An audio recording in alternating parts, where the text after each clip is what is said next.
right before I stopped you, you could still kind of feel it hitting those little, where it would all of a sudden the cerebral activity kind of hesitate momentarily. Yeah. But then each time you were letting it cut loose, and that's really what you need to do. Let's go back and see if we can combine it with at least the first line.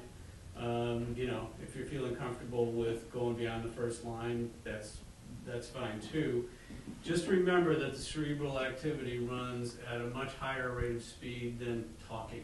This is sometimes why monologues, you know, just don't seem subhuman when people do them, because they all of a sudden they chain their thinking to the flow of the words, and then they're thinking really slow.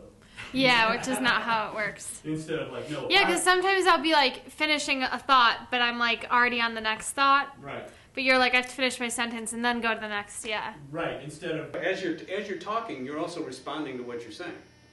So that's stimulating the thinking. Yeah. Then when you sense what's going on with the other person, that stimulates the thinking. And all this stuff is operating so much faster than I'm talking right now, it's not even funny. In this case, you got to get it used to just letting it happen, you know, letting this parallel chaotic universe of cerebral activity be there. Okay.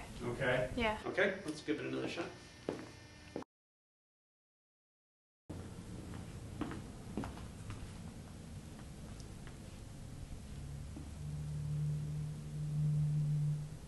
I wish I had a Coke.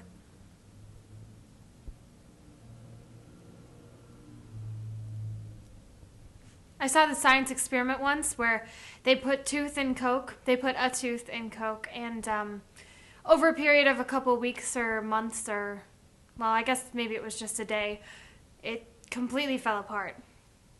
Okay, good. You're keeping the cerebral in there. Okay, it's actually causing you to break the lines up. Yeah. A little differently than you memorize them, which is good.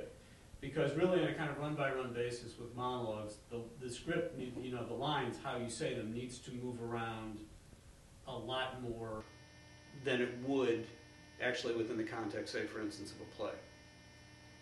Okay, because you're out there in open, free space, and the other player is actually the people you're auditioning for. Okay, even though you're not visually contacting them, so it needs to flex. So, what's your first line? I wish I had a Coke. What you just did, I said, what's your first line, and your mouth just spit it out. Okay? I call it the amazing mouth machine. So when you sense they're ready, you can just let the mouth fire off the line, however the mouth wants to fire off the line. This was actually starting to happen this last run. But I just want you to be aware that it's like, yeah. So to not have it, you're saying not worry about having the same vocal pattern or saying it the same way or saying it the right way or just... Right. Okay. Because here's what, the mouth is actually what makes up how things is said, or how things are said. And how the mouth does that depends upon who the hell you're talking to. Do you know what I mean? That's really what this is for, because this will make automatic changes to really get the best contact with whomever is in the room. Okay. Okay? At first it's a little alien. It's like this the wild cerebral activity, the idea of I can just let my mouth say it however my mouth wants to say it. And the answer is yes. Yeah.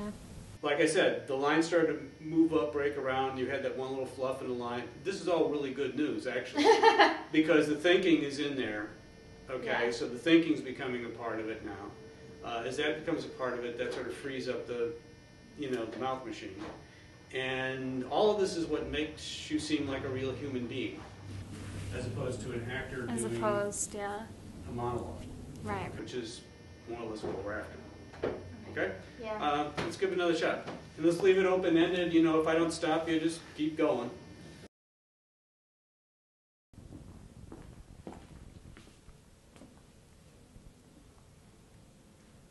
I wish I had a Coke. I saw this science experiment once where they put this tooth in Coke, and over a period of a few weeks or days, or maybe it was just one day, it completely fell apart. Just disappeared. I guess that could happen with a whole set of teeth if we were to sit around with a mouthful of Coca-Cola night and day. I wonder how that would work. would you swallow and then would they come back in somehow? God, am I stupid? Okay, good. Just the way that last line played.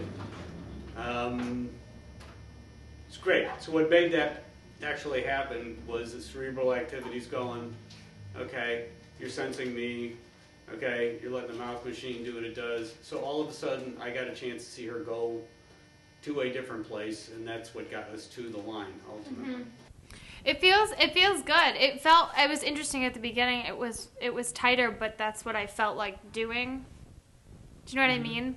Like the first part, the first just like little mini section was like a little tighter than I've been doing it. But that's just when I felt like saying it. You're probably still feeling yourself kind of click through these little steps we've been doing.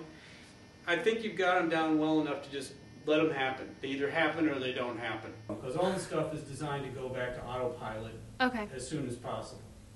It's just a question of establishing it first consciously, and then the conscious mind can let it happen. That's really pretty much what we're after. Does it make sense what I'm asking you to do? Yeah, it makes sense. I'm just trying to go through it, yeah. Yeah. It makes sense logically. I'm just getting it in my body. Right, that's all you got to do is just go with whatever experience literally. Once again, it kind of feels like a mess probably compared to what you're used to because so many things are happening and you're letting them happen as opposed to making them happen. Okay? But yeah, this is all going in the right direction. Okay? Let's try it again.